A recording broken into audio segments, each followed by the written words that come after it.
बिस्मिल्लाहिर्रहमानिर्रहीम अस्सलामु अलैकुम वरहमतुल्लाहि वबरकातुहू। आज हम बना रहे हैं गूंद कतीरे का शरबत। अगर आपको हमारी वीडियो अच्छी लगे तो लाइक करें और हमारे चैनल को सब्सक्राइब करें। तो शुरू करते हैं। मैंने 3 टेबल स्पून गूंद कतीरा लिया है। इसमें 1 कप पानी डालेंगे और इसको 3 से 4 घंटे के लिए भिगो के रख देंगे। अब हम दूध तैयार कर लेते हैं। 1 लीटर दूध लेंगे।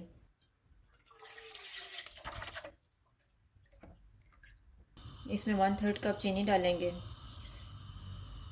इसको 2 उबाल आने तक पकाएंगे। दूध को उबाल आ गए हैं, चूल्हा बंद कर देते हैं और इसको ठंडा होने के लिए रख देते हैं। दूध ठंडा हो गया, इसको जग में डाल के फ्रिज में रख देते हैं 2 से 3 घंटे के लिए।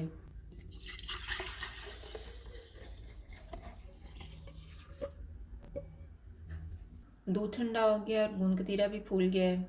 अब हम शरबत बनाना शुरू करते हैं। मैंने 2 टेबल स्पून तुहम लंगा लेके इसको 10 मिनट पहले आधे कप पानी में भिगो दिया था। गिलास में गूंद कतीरा डालेंगे, तुहम लंगा डालेंगे।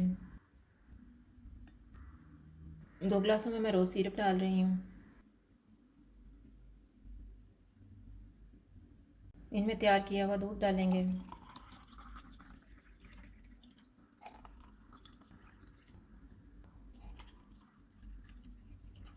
इनको मिक्स करेंगे।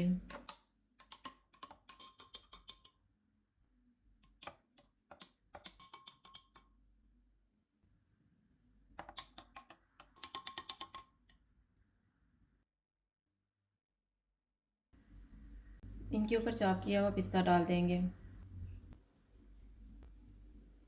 गोंद कतीरे का शरबत तैयार है। अगर आपको हमारी वीडियो अच्छी लगे तो लाइक करें और हमारे चैनल को सब्सक्राइब करें। शुक्रिया। अल्लाह हाफ़िज़।